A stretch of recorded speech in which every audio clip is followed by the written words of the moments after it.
Bonjour à toutes et à tous et bienvenue dans cette nouvelle édition de Passe l'Info Interview. Aujourd'hui, nous sommes en présence de Yahya Gouasmi, président du parti antisioniste, pour un petit tour d'horizon de l'actualité internationale. Bonjour Monsieur Gouasmi. Bonjour. Bonjour Monsieur Gouasmi, bonjour à tous. Donc Monsieur Gouasmi, beaucoup d'événements ont eu lieu ces dernières semaines. Commençons par l'Égypte et la perte du pouvoir des frères musulmans, en l'occurrence Morsi. Que se passe-t-il ? En cette période du mois béni, d'abord, je commence par transmettre mes salutations les plus fraternelles et que ce mois rapporte à tous les musulmans et à tous ceux qui jeûnent paix, prospérité et miséricorde. Quant à ta question, que se passe-t-il en Égypte? Et il serait bien de dire aussi, que se passe-t-il en Libye?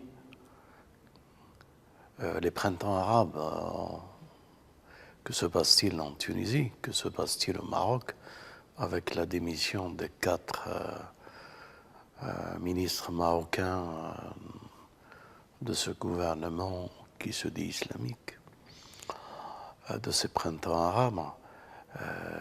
Que se passe-t-il en Turquie, avec tous les événements qu'il y a eu? C'est comme si le moment qu'ils ont lancé contre la Syrie leur revient en plein figure et que les enjeux de ceux qui prétendent être des frères musulmans cachaient beaucoup de choses, en définitive leur lien secret avec les États-Unis et l'Occident, puisque les États-Unis demandent la libération avec la chancelière allemande, avec l'Allemagne et l'Occident tout entier. Quelle surprise! Ils défendent maintenant ceux que hier ils ont toujours critiqués et attaqués.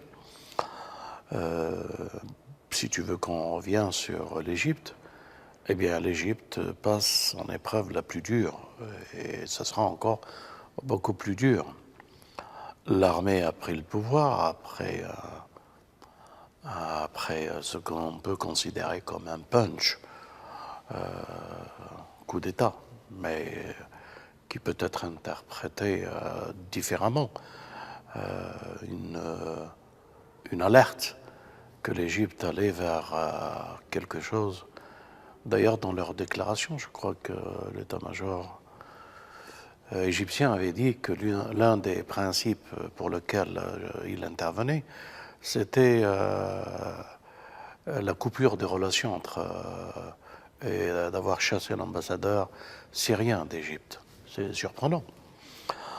Donc aujourd'hui, on tourne autour de la Syrie, qui remporte des victoires de plus en plus, les villes sont reprises, et le coup de bâton des peuples musulmans contre ceux qui prétendent être au service de l'islam, alors qu'en réalité, ils ne sont qu'au service de l'euro-Israël, et qu'ils ne font que renforcer Israël par leur prise de position.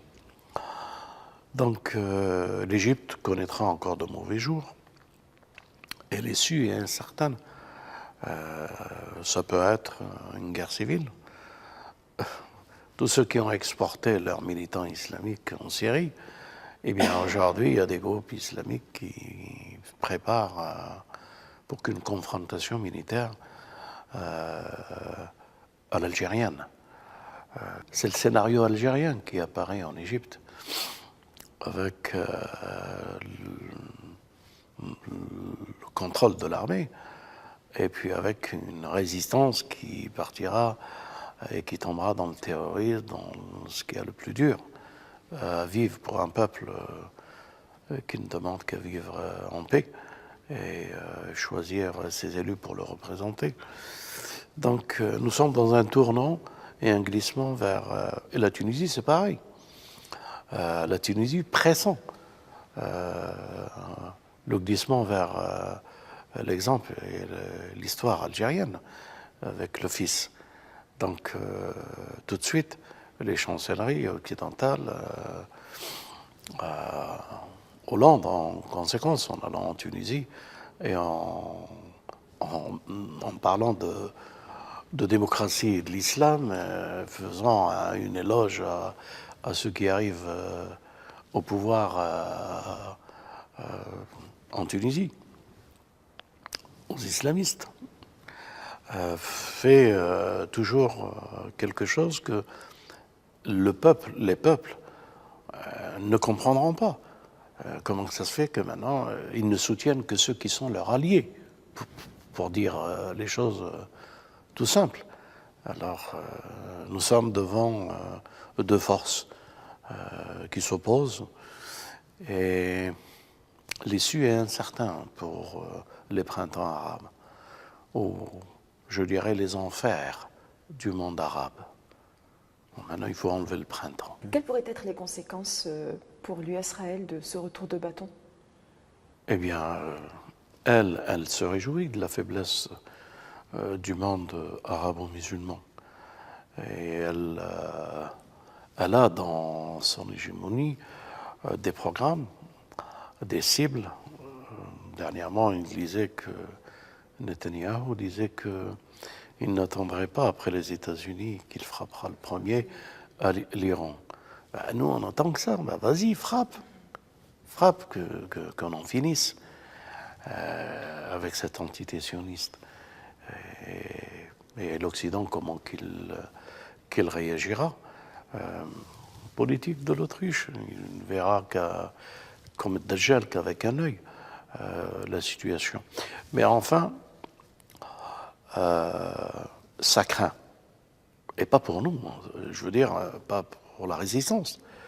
Parce que la résistance va de victoire en victoire. Quand je dis la résistance, ceux qui ont toujours résisté au projet sioniste et qui n'ont pas collaboré jusqu'à aujourd'hui. L'Iran, Hezbollah et certains, la Syrie et d'autres. Et d'autres qui vont rejoindre. C'est l'Arabie Saoudite maintenant qui a un enjeu. Elle vient d'expulser encore des Yéménites. Et si l'Arabie Saoudite tombe, eh bien, ce sera une bénédiction pour tout le Moyen-Orient. Le Qatar est tombé, si je puis dire que le Qatar est tombé. Le Qatar n'a plus cette prétention de pouvoir être derrière les printemps arabes. Et pour cause, il s'en est rendu compte et il a été... on lui a demandé de partir d'une certaine manière et de laisser son fils reprendre. Et son fils était prêt à l'expulsion de Qardaoui, le changement de stratégie pour la Syrie, le retrait de la scène internationale et l'Arabie Saoudite qui prend ce relais, pièce maîtresse, en pointant ses missiles vers l'Iran et en se préparant à une guerre et à une confrontation. Mais il y a le Yémen. Le Yémen est le projet de la résistance, je pense, pour le Moyen-Orient, le plus important. Si le Yémen prend la décision, en l'occurrence nos frères Houthis, s'ils prennent la décision d'attaquer, de riposter, de répondre à toutes ces violations qu'ils se font, eh bien, on entrera dans un nouveau scénario. Quelle est la place du Yémen dans les stratégies géopolitiques? Elle est observée, elle est crainte. On pense pouvoir la contrôler. Mais ils ne connaissent pas le Yémen. Les Yéménites, ça n'a rien à voir avec les autres populations arabes. Ils sont restés traditionnels dans le sens tradition, c'est-à-dire honneur, sharaf, la parole donnée, les liens. Et lorsqu'ils déclarent qu'un ennemi est un ennemi du Yémen, c'est pour tous les Yéménites, et non pas une partie des Yéménites. L'Arabie Saoudite est aujourd'hui l'ennemi du Yémen, et les États-Unis. On attend un petit peu. Quelles sont les nouvelles de Syrie? Elles sont très bonnes. Bien sûr, l'économie ne va pas tellement. Ce qui est imposé, les boycotts, etc., que l'Occident a fait. Mais elle va très bien militairement. La nourriture est distribuée au peuple. Et militairement, elle remporte des victoires tous les jours. Vous pensez que c'est bientôt la fin Début de la fin, oui. du terrorisme? Bientôt le début de la fin. C'est-à-dire bientôt les grands axes qui étaient entre les mains de ce pseudo-islamiste et de l'ASL, comme on appelle, commencent à perdre du terrain et que des communiqués se font tous les jours. Tel endroit a été libéré, tel, etc., etc. Le peuple a plus confiance maintenant d'une victoire proche. D'accord. Et vu la perte d'influence du Qatar, où se retrouvent tous ces pseudo-djihadistes Et il se trouve à fabriquer des dollars, des faux dollars. Et c'est nouveau peut-être. Ils fabriquent et ils distribuent des dollars. Maintenant, il faut un combat économique des faux dollars pour évaluer la lira syrienne. Et il leur reste... m'entendre dire ça paraît loufoque. C'est actuellement comme ça. Ils inondent le marché syrien par des faux dollars. Et le peuple s'en rend compte. Et maintenant, ils ont le peuple contre eux. Hein. Avant, le peuple se cherchait. Maintenant, ça y est, le peuple a compris. Et Dieu merci. Mais en dehors de la Syrie, les peuples arabes ont compris l'enjeu. Et que pensez-vous du soutien de la Russie au Hezbollah? Hezbollah, c'est la résistance. La vraie résistance. Ce n'est pas la pseudo-résistance. La vraie résistance à l'entité sioniste est un modèle. Dieu merci que nous avons des hommes et des femmes de cette trempe-là qui témoignent qu'ils sont des véritables musulmans et qui combattent pour une cause noble, libérer la Palestine, le Quds, la première qibla de l'islam. Et je suis fier de ces gens-là et de leur école. Les événements en Syrie, avec la fin de ce terrorisme qui se profile, pensez-vous que c'est le début de la fin de l'entité sioniste? Il lui reste encore à faire quelques paroles d'honneur, et elles seront spectaculaires, bien entendu, quelques complots, un terrorisme qui dépassera le 11 septembre, et après cela, ça sera le vrai visage de l'entité sioniste, mais repéré, compris par l'humanité entière. C'est des malades mentaux, ils sont suicidaires. Nous n'arrêtons pas de leur dire qu'il y a une porte de sortie, il est encore temps. Revenez chez vous, barrez-vous de la Palestine, vous n'avez rien à voir là-dedans. Revenez chez vous, pour ceux qui sont français qui reviennent en France, pour ceux qui sont de l'Europe de l'Est ou des États-Unis, qui repartent chez eux et qui laissent cette terre sainte en paix. Pour les hommes de bonne volonté, de paix, pour construire un monde de conciliation et de fraternité. C'est ce que nous n'arrêtons pas de leur dire. Ils vont jouer la corde.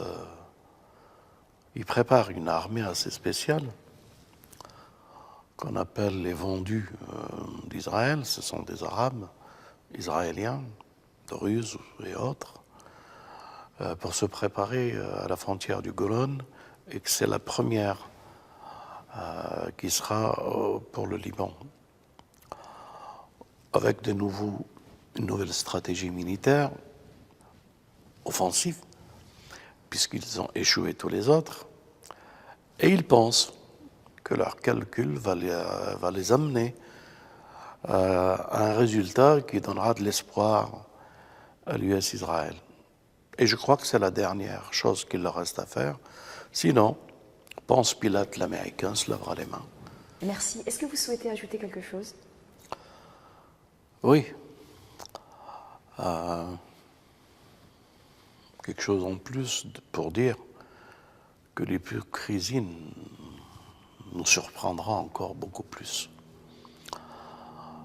Le groupe des hypocrites, Mujahidin Khalq, les hypocrites du peuple iranien qui sont à Paris,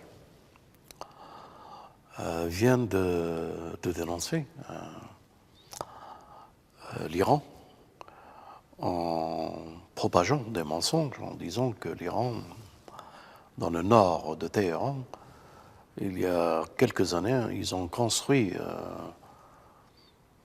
une centrale nucléaire à base militaire. Et ils propagent cette idée, et l'Occident est ravi d'entendre ça, l'US Israël. Ils se disent iraniens. S'ils étaient iraniens, ils devraient être fiers que leur pays développe des technologies que l'Occident... Non, eux non. Allô Washington, allô Paris, allô, les Iraniens ont terminé il leur reste juste un mois ou deux pour qu'elle soit opérationnelle. C'est quoi ces musulmans hypocrites? Ils prétendent être des musulmans. Voilà, les frères musulmans d'un côté, qui prétendent les pseudo-islamistes, et qui s'avèrent être des pro-israéliens et qu'ils ont tous des résidences en Occident, à Londres, à Paris, les responsables, ces frères, ces soi-disant islamistes. Voilà les hypocrites khalq, les terroristes qui commettent des attentats terroristes à Téhéran, des pseudo-islamistes, ils se disent islamistes aussi. Et ils travaillent pour l'US Israël pour dire à tel endroit il y a. Dans quel monde nous vivons? Ils ne se rendent même pas compte que nous sommes dans un mois où Dieu nous a invités à s'approcher de lui et à vivre l'humilité, la fraternité. Non, ces hypocrites iraniens qui se trouvent à Paris font le jeu du sionisme et des États-Unis. Propager de tels mensonges, alors que ce n'est qu'un mensonge. Dans quel but? Pour que des Iraniens soient bombardés, qu'on les tue. C'est ce que je peux vous dire. Allez, vous appartenez à la malédiction des temps modernes. Cette malédiction, vous l'emporterez sur vous, sur vos enfants, car une goutte de sang d'un innocent, par de telles déclarations, vous poursuivra jusqu'au jour où le regard deviendra fer. Voilà ce que je voulais ajouter. Donc, les musulmans, c'est quoi cette race de pseudo-musulmans qui marchent avec les ennemis du messager et qui dénoncent et qui tuent leurs frères et qui mentent pour qu'on tue leurs frères musulmans? C'est quoi ces gens-là? De la pire espèce, c'est mon affaire. Merci, Monsieur Ghosmi. Merci à tous de nous avoir suivis et surtout n'oubliez pas, Passez l'info. En Libye, les printemps arabes, que se passe-t-il en Tunisie? Que se passe-t-il au Maroc avec la démission des 4 ministres marocains de ce gouvernement qui se dit islamique, de ces printemps arabes? Que se passe-t-il en... Aujourd'hui, nous sommes en présence de Yahya Gouasmi, président du parti antisioniste, pour un petit tour d'horizon de l'actualité internationale. Bonjour Monsieur Gouasmi. Bonjour. Bonjour Monsieur Gouasmi, bonjour à tous. Donc Monsieur Gouasmi, beaucoup d'événements ont eu lieu ces dernières semaines. Commençons par l'Égypte et la perte du pouvoir des frères musulmans, en l'occurrence Morsi. Que se passe-t-il? En cette période du mois béni, d'abord, je commence par transmettre mes salutations les plus fraternelles et que ce mois rapporte à tous les musulmans et à tous ceux qui jeûnent paix, prospérité et miséricorde. Quant à ta question, que se passe-t-il en Égypte? Et il serait bien de dire aussi, que se passe-t-il